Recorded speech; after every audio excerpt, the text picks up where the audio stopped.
Nations bodies.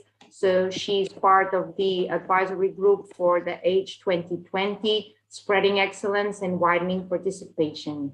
She's also a member of the United Nations ECE Table of Experts on Innovation and Competitiveness Policy since 2007. And she has recently been an evaluator on the EU NIQ on developing a quality assessment framework for the European universities, coordinator by the Dutch NVAO and the Flemish Ministry of Education and Training.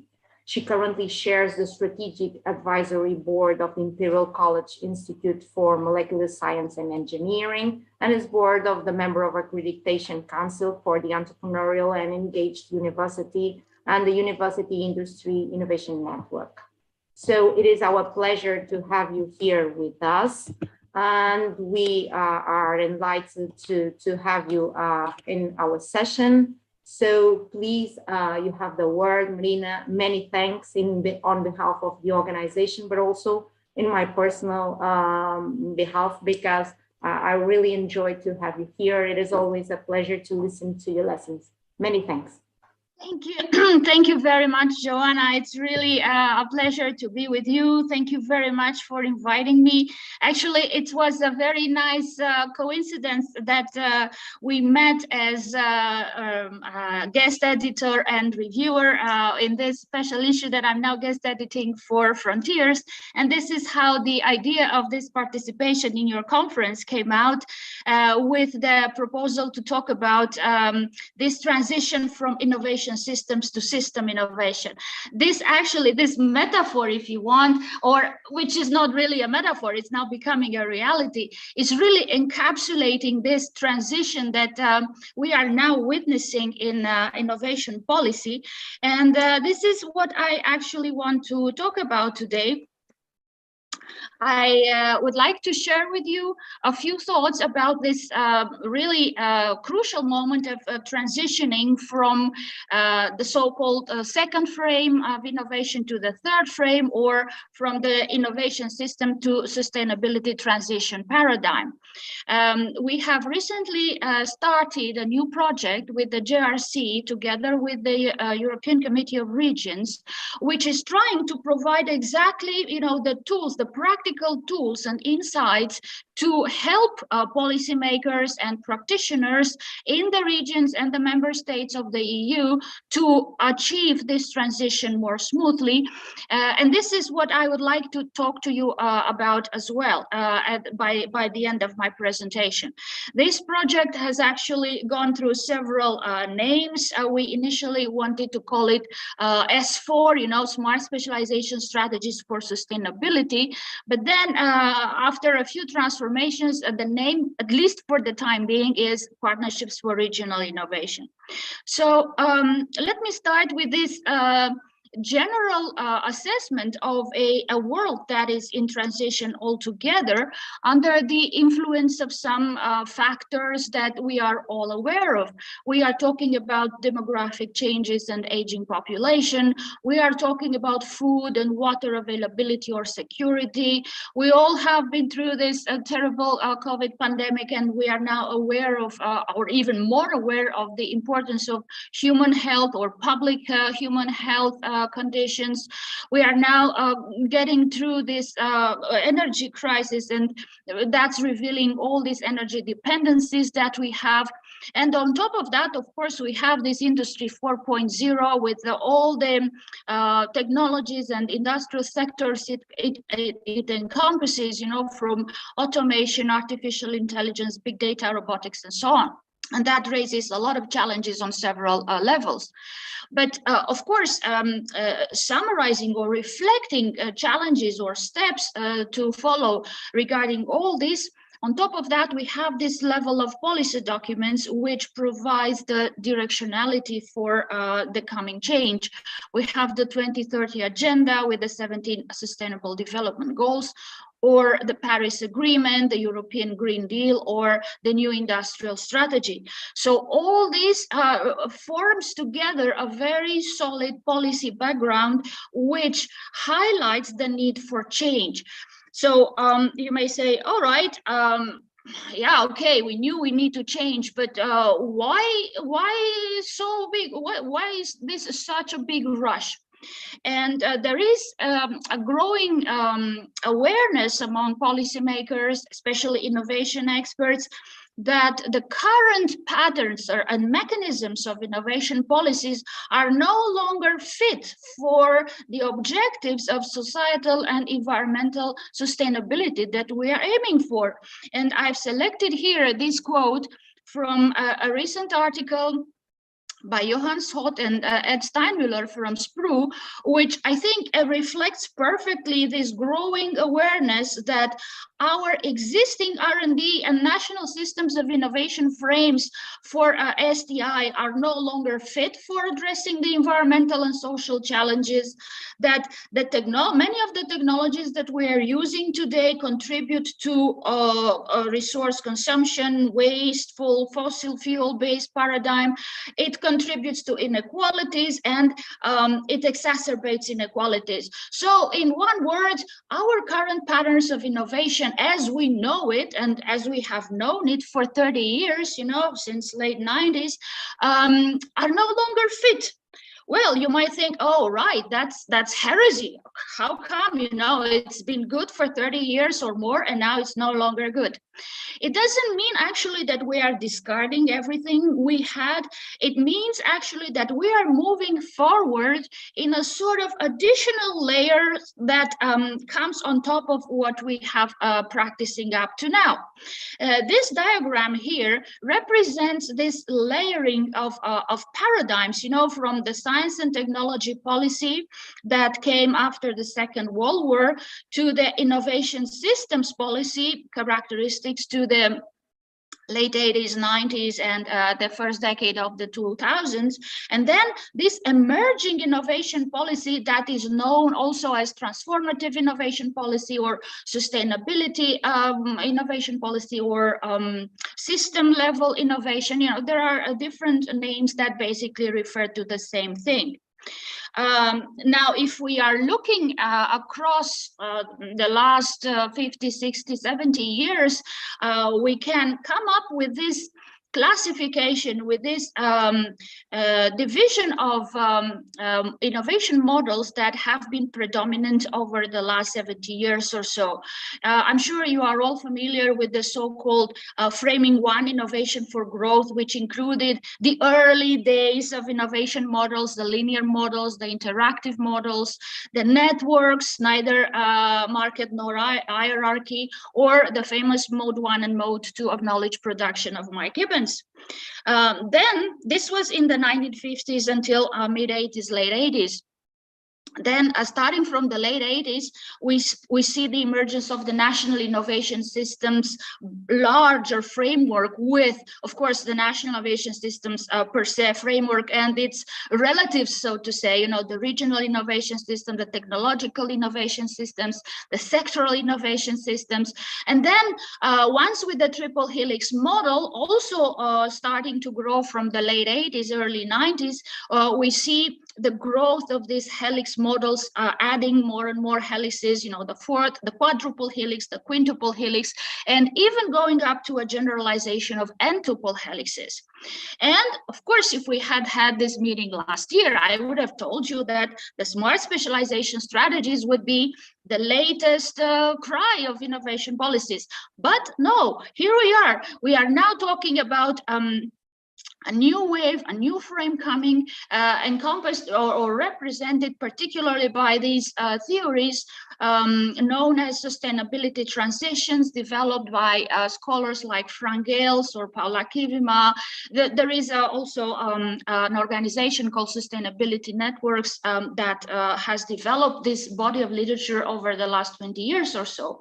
And this body of knowledge, although it has been existing for this latest 20 years or so, it has been sort of in a shadow. And now with this transition and societal and environmental objectives, it has taken center stage, and it's more and more referred to as the conceptual model for these new changes that are emerging in innovation policies.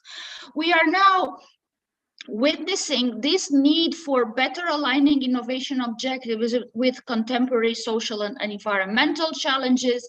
And we are using this term more and more of systemic transformation for sustainable transitions. So you may say, okay, so what's the difference? We are familiar with the innovation systems concept.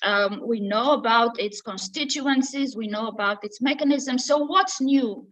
Well, the novelty here is the fact that we are trying to encompass the societal and environmental objectives more deeply into the mechanisms and functioning of the innovation systems, and also trying to incorporate this directionality that is coming from the policy documents that I mentioned earlier.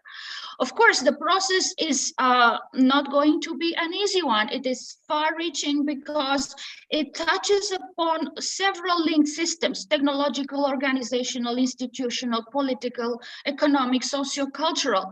And it's also likely to be a very long and slow process, probably 50 years, probably more, depending also on the geopolitical situation, availability of resources, and so on. And we are expecting to go in incremental rather than radical changes. It's also goal-oriented, and it's also challenging in the sense of requiring significant changes in the framework conditions, in the way we do business, in the way we live, in the way we provide regulations to our life, and so on. And it's not going to be an easy one either, because of the resistance to change that is expected, particularly from these established companies, users, user practices, business models that have been around for decades and now feel threatened. So they will be trying to counteract in one way or another. We are also seeing the growing use of some terms that are really very closely related to this term of transformative innovation policy.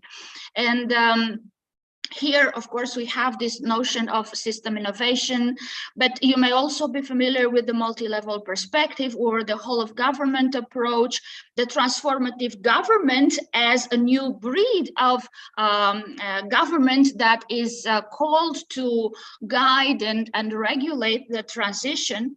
And of course, a very, very interesting and very important notion is that of experimental policy, or experimentalism, as it's also known. And here we include terms like the strategic niche management, and as one application of that, the notion of regulatory sandboxes. I will tell you a few words about this in a moment. And last but not least, the term of mission-oriented innovation policy. You are familiar with the new vision adopted by DG Research, with the mission-oriented research and the guidance they have provided in order to advance that. So this is a sort of a new package, a new vocabulary, a new vision that is promoted, that is encouraged, that is advised in order to keep pace with these rapid transformations that are taking place in our economy. So now, trying to give a very short description for each of these terms, just to delineate this new universe, this new language that is now gradually being adopted. Let me tell you that, for instance, system innovation is basically a notion that means pervasive innovation that goes beyond the research and innovation system as we know it, and cuts across also other areas like higher education, industrial sectors, labor markets, energy, transport, mobility. So all the areas that have an impact on what's happening in the innovation area. It is also a way of saying we are going to see a lot of disruption of existing technical competencies and linkages between producers and users, disruptions in the business models, in the regulatory frameworks or infrastructures, or the cultural context that accompany all that. An interesting thing about system innovation is that it can be either global or local based, or it can occur both in developed and developing countries. So this is it is not restricted to a particular context. Public policy has an important role to play here. And of course, the holistic vision, this integrated, more articulated vision between different sectors is more important here. And the public sector regulators are called to play a role. If you remember from the classical technology management theories, Abernathy and Clark, 1985, they were talking about architectural innovation in a product or in a complex system. That this metaphor has actually been taken over in this kind of systemic transformation, and we are talking about architectural innovation as reflecting this kind of pervasive system innovation.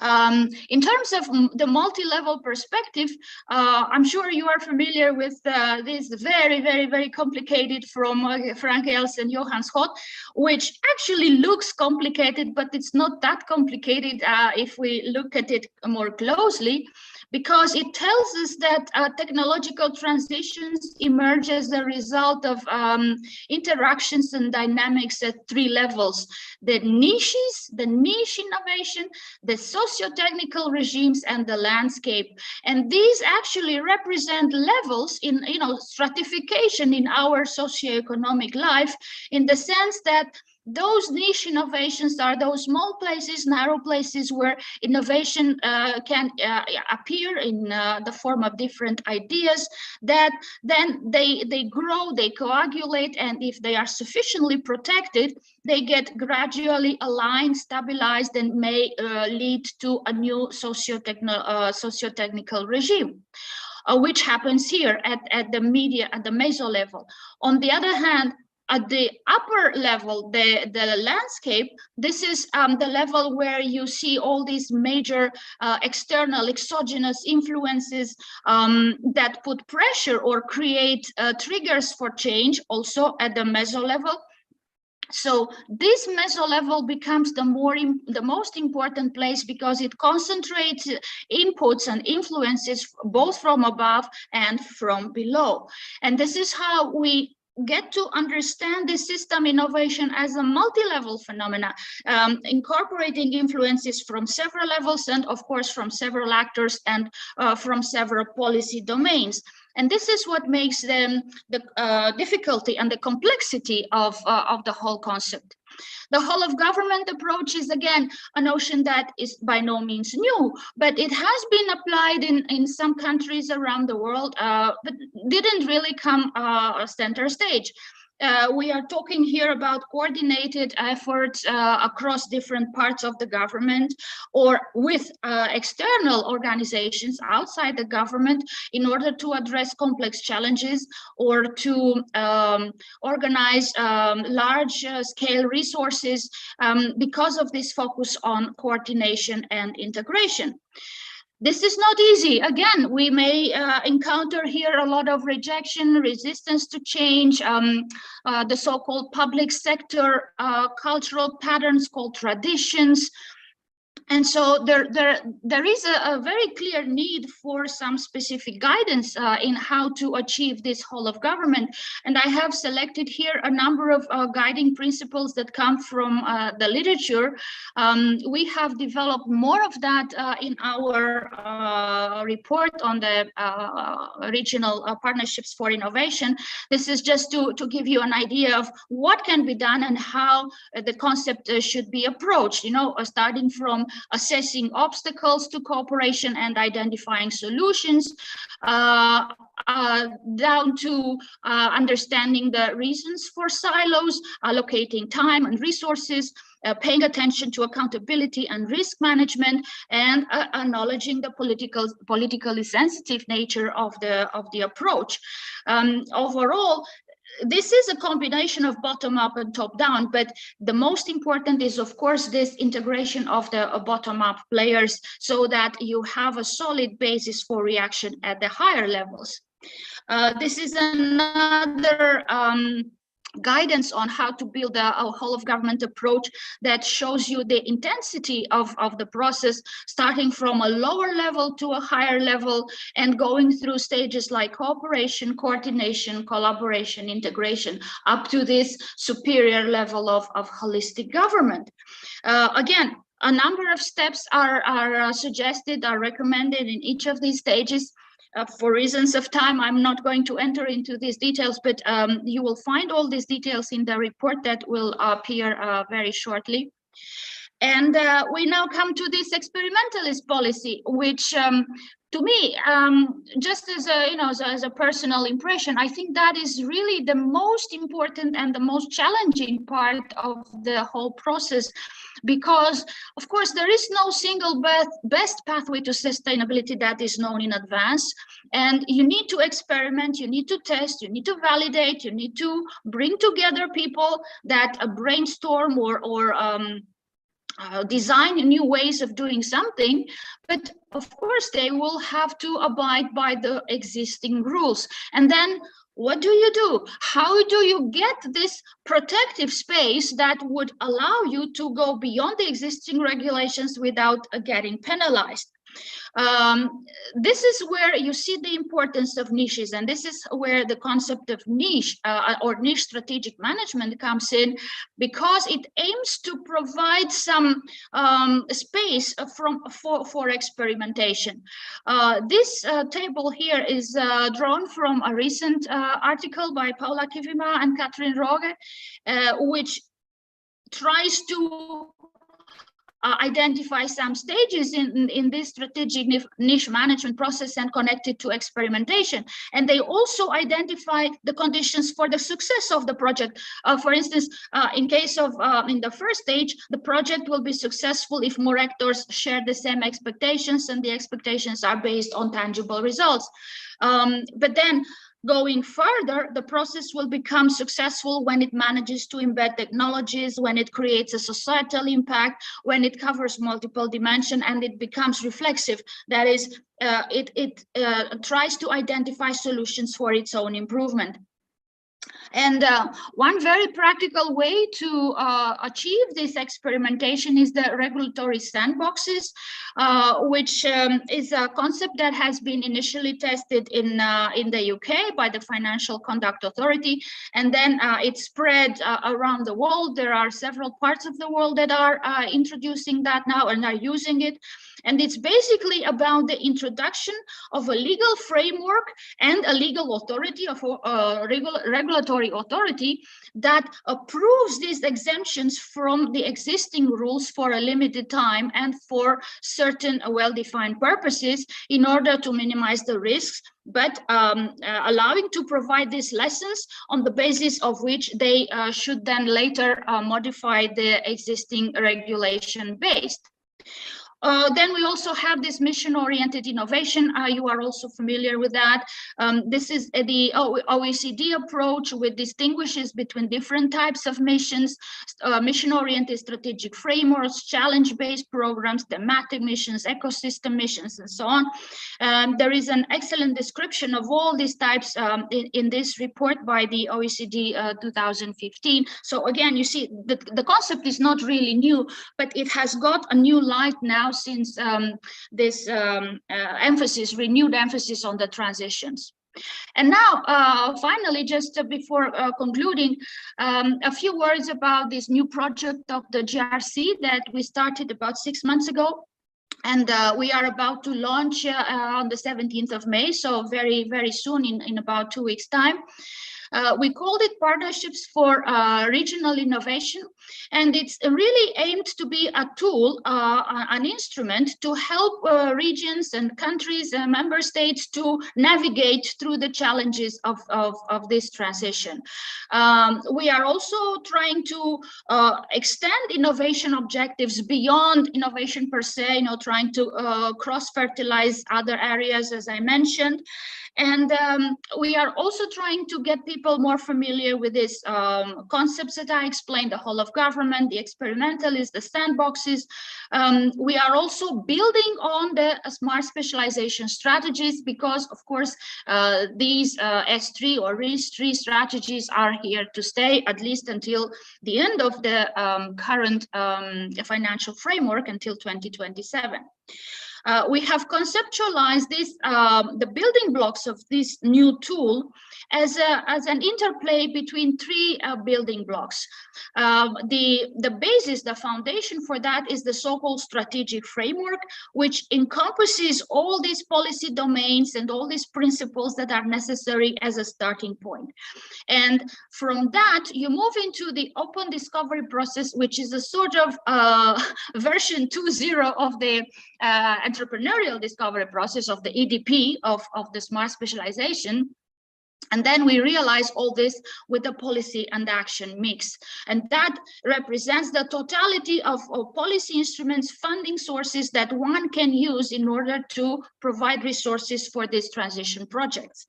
Here are the components that we have put together under the strategic framework. You see a number of principles that come together to articulate the vision, diagnosis, directionality, partnerships, capacity building, policy intelligence, resource mobilization, policy mix development, all of that in order to have an integrated view of everything that is necessary to move along.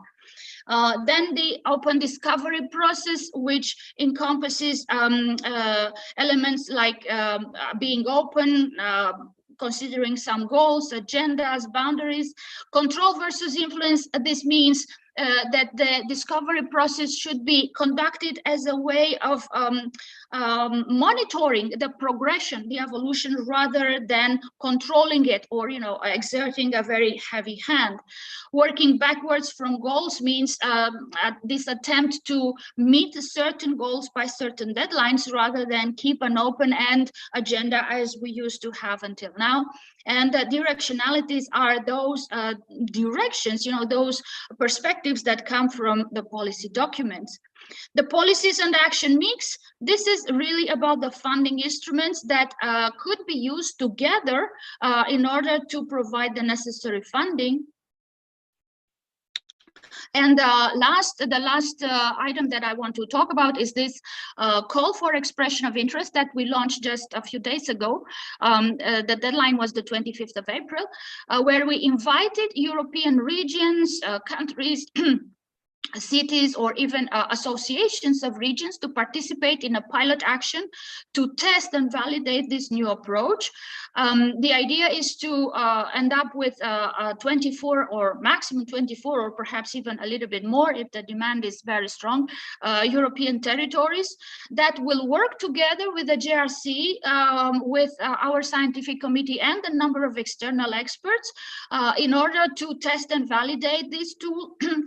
We will organize a number of actions like thematic workshops, exchanges of good practices, policy reviews, this discussion of different analytical insights and new concepts that are being used or could be used in order to tailor or to adapt all these ideas to the specific experiences of our partners. The expected duration is 1 year. And so at the end of this year, we will see if the new framework for innovation policy is valid, is accepted, is feasible, or it's probably a bridge too far, because the level of complexity is, of course, very high. And there are several technicalities or several difficulties that we already know from smart specialization, which have not been solved. And this new level of complexity is not necessarily likely to solve it, so we are just running into a higher level of complexity rather than solve what we had on the table. So with that, I'm concluding here. Sorry if I went over time. I will be happy to answer your questions if you have some. And I'm also happy to say that a lot of regions from Portugal have applied and are going to be our partners. I think there are at least 4 regions from Portugal, Azores and Norte, I think. So yes, we are going to interact with Portuguese partners in this year. Thank you very much. So we are those who are indebted with you, Professor Marina. Many thanks for your kind presentation and for the novelty you've brought. I would like to know if someone in the audience has a question, or if there are some questions from the YouTube channel. I don't know. Otherwise, I will put myself some questions because I'm curious on the topic you presented. So perhaps to break the ice, I will be going for some doubts that I have. I would like you to speak a bit because in the case of Portugal, we had some trouble with the smart specialization because we don't have formal regions in the sense that our geography is organized some sort of in a different manner because we are a small country. And in our case, the geography is odd in the sense that proximity comes differently in geographic terms. So when we go for kilometers is different because we have a different problem with accessibility. And we have the example of Guimarães that sometimes it's more close to, for instance, to Porto rather than to Braga. And geographically, this is a paradox. So my direct question is that, do you believe that it is feasible to approach this new policy framework in countries in which we do not have formal regions being set in political terms? So does it work? First of all, let me say that this question of what is a region or how to define a region is something that we have come across already during the last 5-6 years when we have implemented the Smart Specialization Support Program with the GRC. We have run a 4-year program since 2016 to 2020. We ran a support program to smart specialization implementation in 9 countries from Southern Europe, Eastern Europe, and some Central Europe. Portugal, Spain, Italy were included.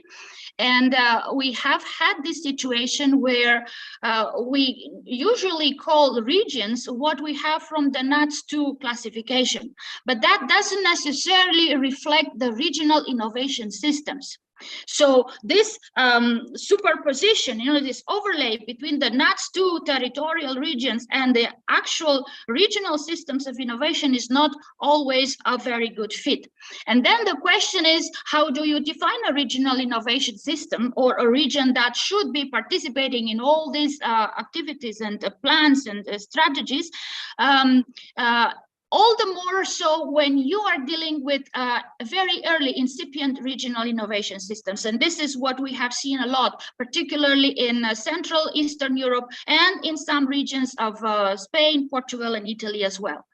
Now, the question is now not necessarily to look so much at what makes the boundaries of a region, but to look at what is inside that region. What are the capacities, the assets, the knowledge capital, the research capital, the innovation assets, and match that with the business and commercial and economic potential. This is the heart, the core essence of the smart specialization. Match the R&D and I assets with the economic and business potential. Forget about the regions. And that concept, the boundaries of the region. And because we have seen and realized the difficulties that come from this single region focus, we have signaled that to Regio, and at the end of the past programming period, they introduced this I3 instrument, which facilitates funding for inter-regional projects. And so that favors, that supports the coagulation of projects between several regions, so that the funding channels that are dedicated to this project can be distributed across several regions and not be limited to one single region or one single applicant, rather, which could individually or by themselves alone may not reach that critical mass of capacity that is needed. So the idea is to move away from the concept of single region with whatever boundaries and look into the actual assets that you have and try to maximize that, from the link between RDI and economic assets, and then disseminate, diffuse the impact of the respective networks or technologies or mobility flows in the vicinity, in the neighborhood regions, so as to create these critical masses altogether. So in the case of Portugal, I know you have this stronger potential in the northern half of the country, a little bit in the southern part, but the middle is not so well served or not that much populated. So the idea is to disseminate flows and spillovers from the north and the south to move towards or to enhance and boost the activity of the north. It's all coming down to this integrative, holistic vision, and that calls for a very good expertise and leadership quality of the government. And we have a big problem here because the institutional capacity and the policy-making capacity of governments can be very different. Okay, many thanks. In the vein of what you've said, because I went through the data on the smart specialization strategies in the Portuguese case, but we found that there were some hindering factors regarding the identification of the strategic domains. So because in the Portuguese case, it was the coordination institutions, the CCDRs in the Portuguese case, that have identified the strategic vectors. However, we found with the data that there was insufficient, or I would say a mismatch between the identification of the strategic vectors and the potential in terms of the human capital. Given that the transitions are human-centered and they rely on value added from highly skilled personnel, did the European Commission find that this was the case of Portugal, the mismatch between the strategic vectors and the effective potential of the region? It's not only for Portugal, it's for everyone, really. I didn't have time to include in my presentation, but there is actually a very elaborate discussion on the strengths and weaknesses of smart specialization, which could probably be worthy of a separate presentation in itself, because at the end of the past financial framework in 2020, there were a lot of other DGs and other economic sectors that showed an interest in getting into smart specialization. But on the other hand, as you say, by interpreting the data that we had from the ground, we knew that there are a lot of mismatches, misalignments, problems in defining the granularity at which you define the priorities, problems in the stakeholders that come together to approve and validate, to vet those priorities and so on. So on the one hand, the smart specialization strategy went ahead in this new framework because there are lots of funding budgets allocated to that. But on the other hand, trying to correct all these misalignments, we have come up with this new concept, which, as I said, was initially aimed to be called S4, S3 for sustainability, where we would have gone to the next level of S3, correcting all these problems. DG Regio wanted the term smart specialization to live on, and so we came up with this PRI term. But nevertheless, we are aware of this. We are trying to correct this with the new form of the EDP called the ODP, the Open Discovery Process. This is where we are looking at the new forms of strategy and the priority making, in the way you assemble the bottom up, the bottom up level, gathering the stakeholders, defining, identifying priorities, identifying funding sources, connecting that with the business sector, which is always very difficult to bring on board because they say, what's in it for me? I need to know why I'm spending all this time. We also need to correct all these administrative delays, from the time they launch a call for applications to the time they actually get to provide the funding. many subjects may become obsolete. So lots of institutional capacity problems, lots of issues of communication, coordination, links between different sectors, capacity of these regional administrations like your camaras, like the CCCRs and so on. So these are not specific for Portugal. Every country has some problems of this kind, more or less evident, but this is because you are transitioning really from a level of administration that was used to basically playing with funds and paperwork, and now you are asking all this mostly regional administration to have develop some thinking in the policy making area, and they are not trained for that, and this is a big difficulty. It takes a lot of training, it takes a lot of accumulation of capabilities, it takes a lot of interactions and so on. So it's an ongoing process.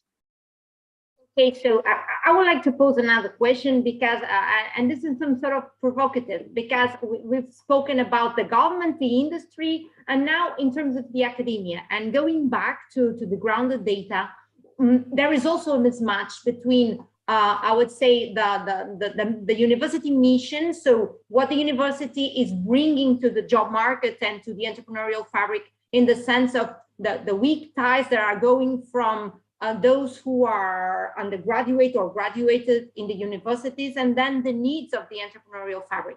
And another thing that we see in Portugal is that I would say that the workers or the skilled labor force that is going to the market seems to be mismatched with the identification of the strategic domains.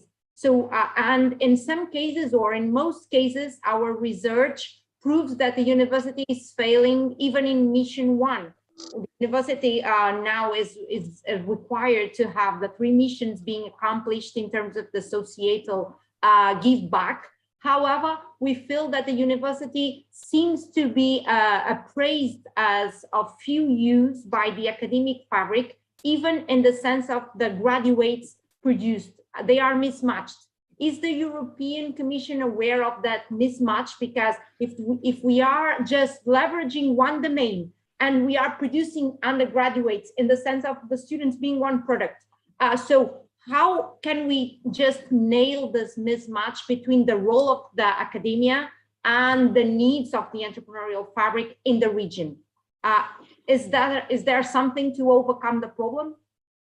Yes, of course. I mean, the European Commission is indeed very much aware of that.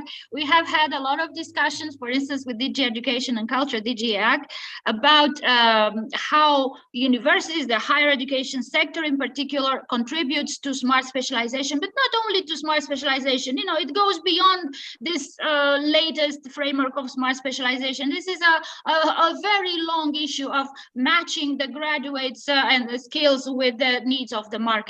There is the DGA came up with this Erasmus Plus program, which provides different sorts of funding for matching teachers, students, entrepreneurs, mobility, and so on. But this is by far insufficient. So the idea is how to make universities more attuned, of course, with the needs of the market and the needs of the companies. And I can tell you one thing that stuck to my mind after a lot of discussions with rectors, with deans, these academic leaders. They say, yes, we know that we have to be producing graduates that are more attuned to the needs of the market, but we want to maintain academic freedom and the capacity of the university to produce graduates across all the domains, rather than streamline the enrollment numbers across some areas that have the highest demand on the market. Because we also said, why don't you check adjust your enrollment numbers according to the employment needs? Because we have employment data, we have enrollment data, so what's the problem of matching that? And the answer was, Yes, but we do not want to stifle this academic enthusiasm. We want to give this free choice. People go wherever they like to go. If they feel there is a place for them on the market, the choice should be at the level of the student. Now, I'm not sure if this is a very healthy one. I'm just telling you one conclusion that came up from these discussions. We also had a lot of discussions regarding the role of universities and higher education institutions in general in the smart specialization process, because many universities said, hey, look, universities hold the knowledge, they hold the academics, they have this policy making analysis, so we should be in the driving seat rather than the regional government authorities like the CCCRs. And that was not feasible. It was still the regional government authorities that received the funding and had control over the whole process. And the universities got a little bit sidelined.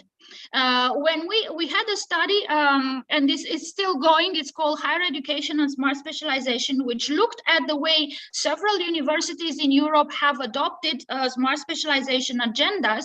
And we saw a very big variance there. You know, some of them simply ignored it. Some of them said, okay, if it fits my research objectives, I go with it. If not, I don't bother.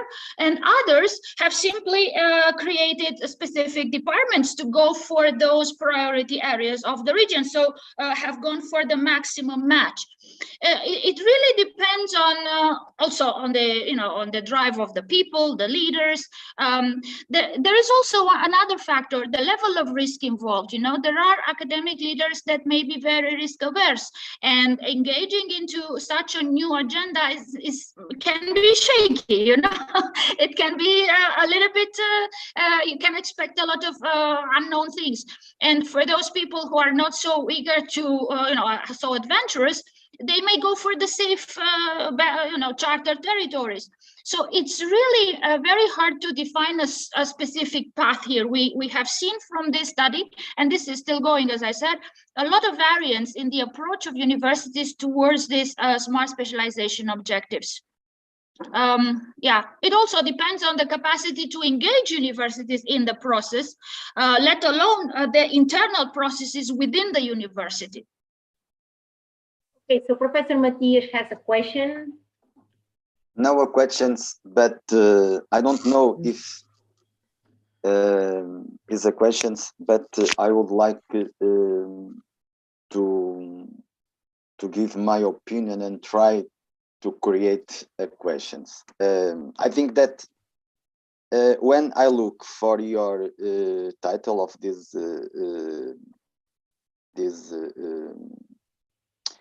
section, or this section, yes, from innovation systems to system innovation towards transformative innovations policies for sustainable transitions. When I listing you, I think I don't know if I'm listing a politician or a technical. Why? In my opinion, is different, and we should to have in mind. In my opinion, we have in this kind of the subjects in Portugal, we said the quadratura do círculo, probably in English is circle square. It is difficult. For example, in the United States, we have a lot of states, but all of them feel as American. In Portugal, in European, we have a lot of the countries. We are not a federation. I don't know if the best or not the best option, but I don't know if the persons in European or citizens feel as European citizens. Okay. For example, when I look for your title, from innovation system to system innovation,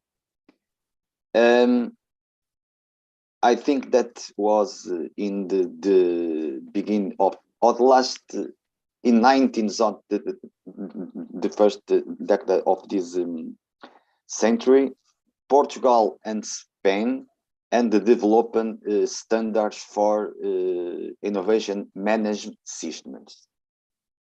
Okay, only at the 2 years the ISO have created something like that, and some voices tell us that this kind of the standards what pushed by China. Why? Because they have problems. My questions is how is possible to think about this kind of difference, as Joanna said, we are a small country and we have at least minimal cultures or different cultures between North and South. For example, the North people or the enterprises in the North said that the enterprises on South are more close to the central government, and this can help them and in the North enterprise, even if the big enterprise and probably the added value concerning to the industries is in the North. But my question is, when we look, for example, for the Sustainable Development Goals, the target is clearly the developing countries. Okay, in Europe we have more developed countries than others. Okay, for example, it's not easy to compare, or probably it's easy to compare Norway from Portugal, Germany, etc., etc. In this case, when we have problems concerning to the war and the crisis, it is possible to maintain this kind of the solidarity by the advanced or more developed countries. Can you repeat, to do this kind of what? It is at moments that nowadays we have a lot of the problems concerning to the war and the problem between Ukraine and Russia. Okay, this represents a problem for all countries, but depend of the countries, the perspective of the problems depend of their structure.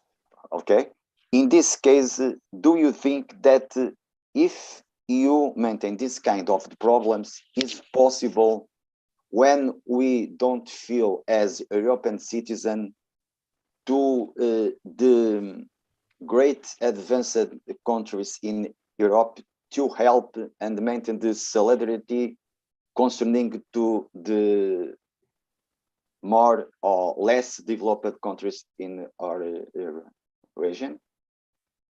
I'm trying to answer the multiple questions that you have actually placed in your discussion, because there are lots of issues that you have touched upon.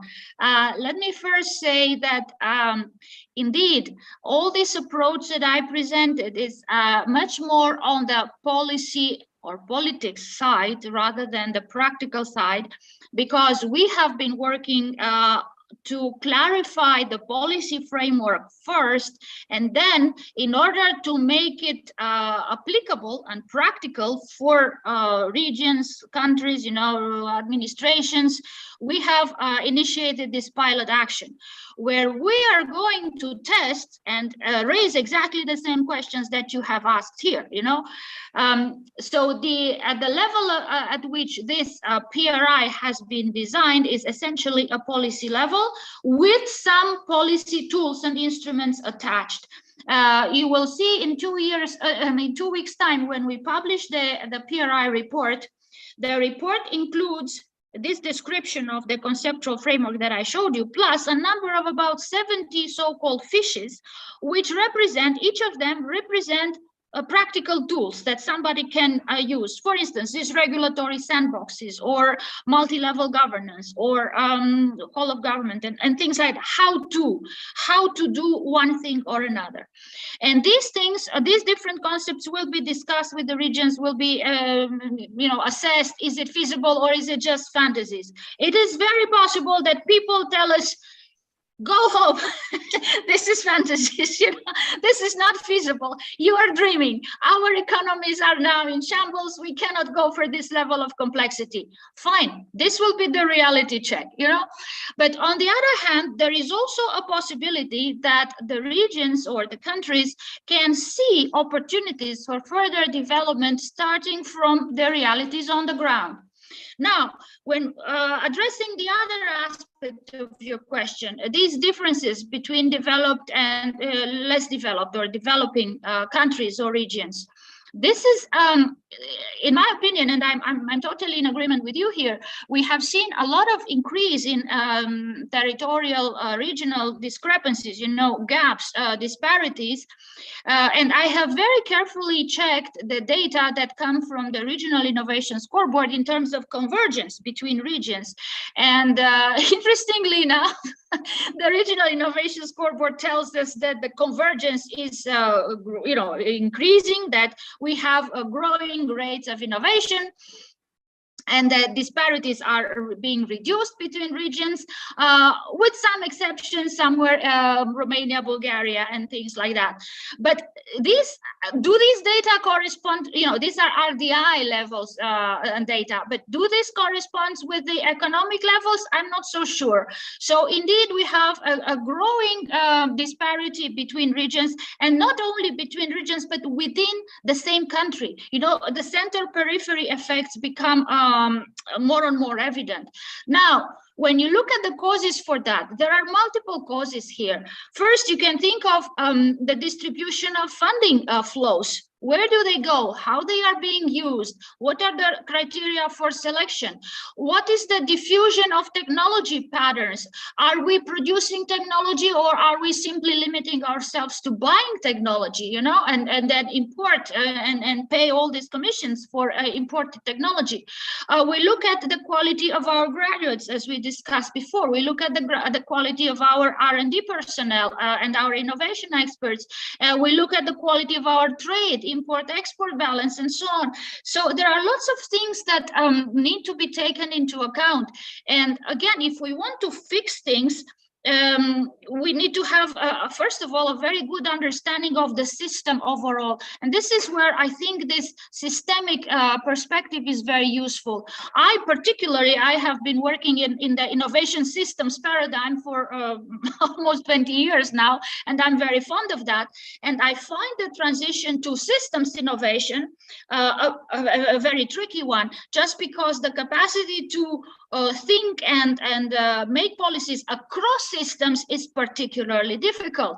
Now, if the less developed regions should follow the patterns of the more developed regions, not necessarily. If there is something that fits to their set of assets, with their scientific innovation, economic profile, yes, but if not, a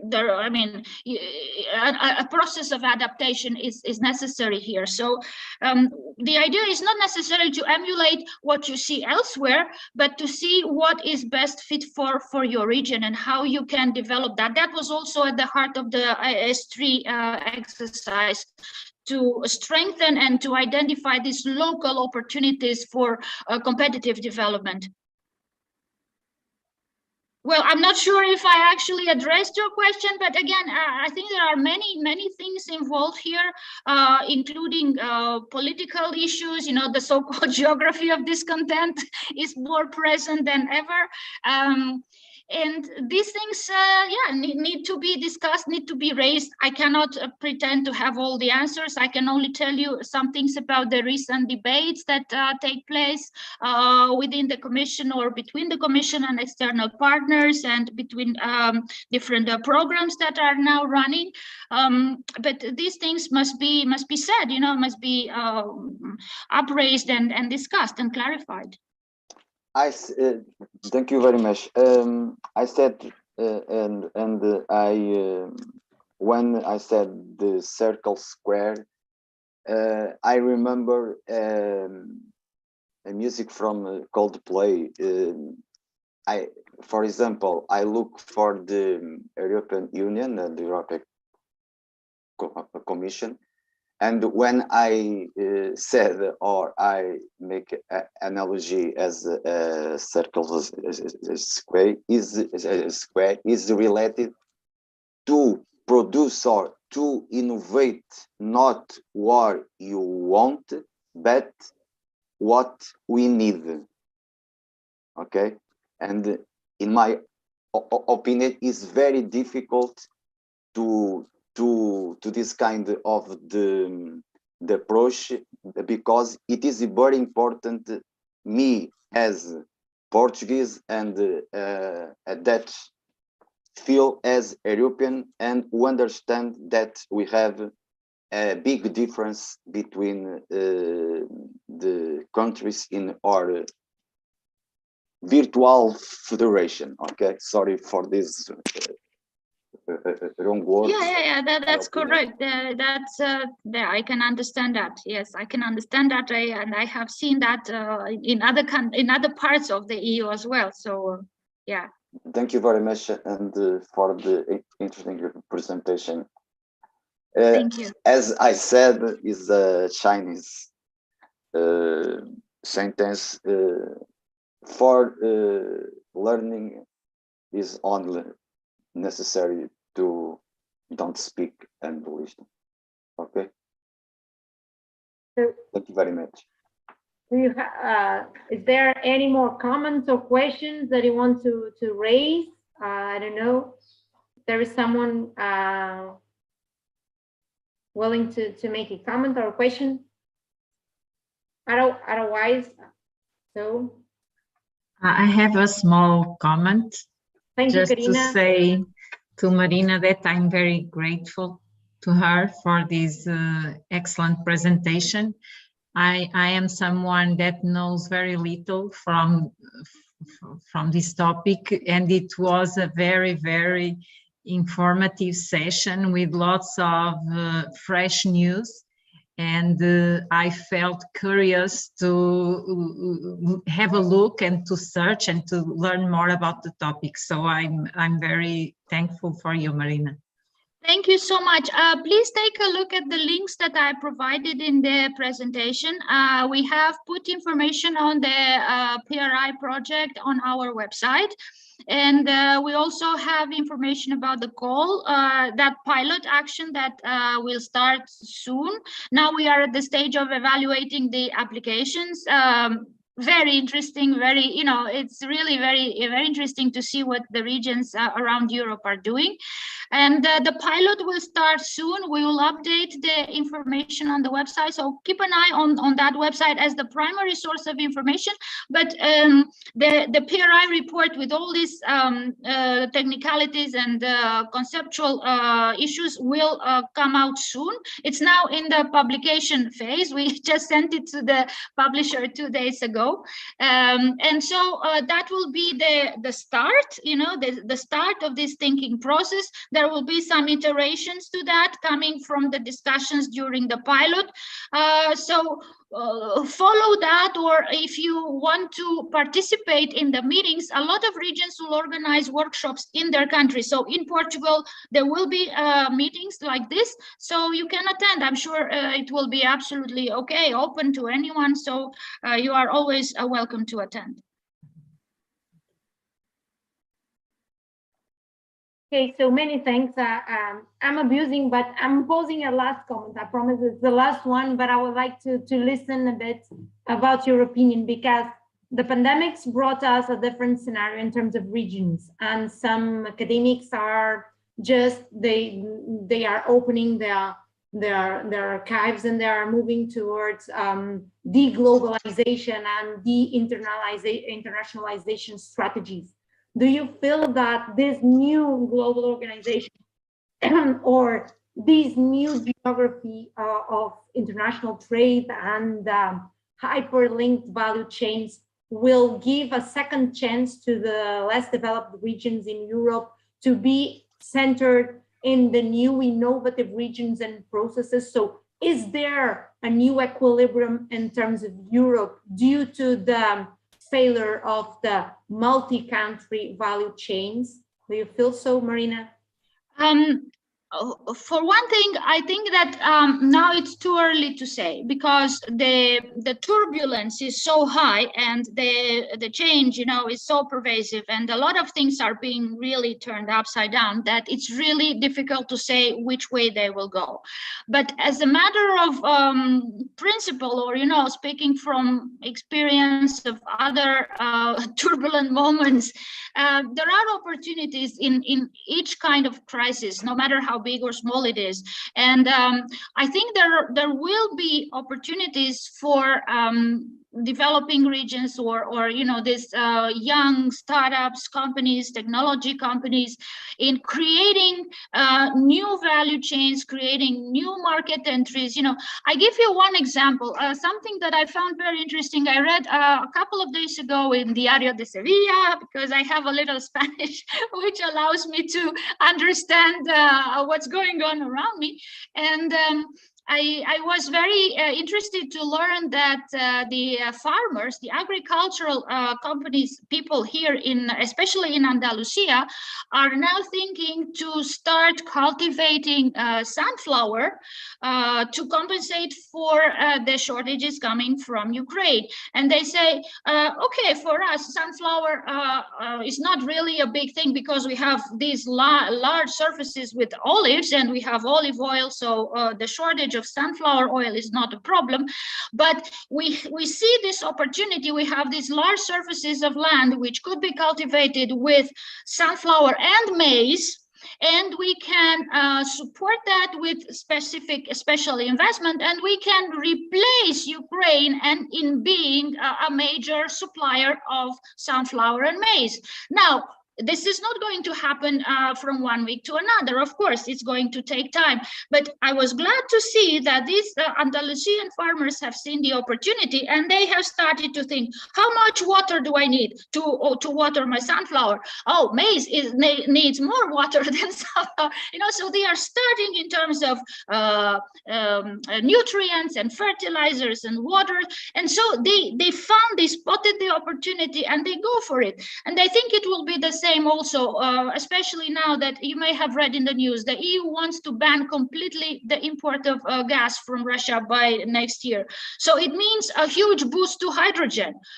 We'll see who are going to be the new champions of the hydrogen market, you know, who are going to be the new champions of I don't know what. So there's always a room on the market that is being left empty, which will be occupied by others. So by this very dynamics, I think there will be opportunities.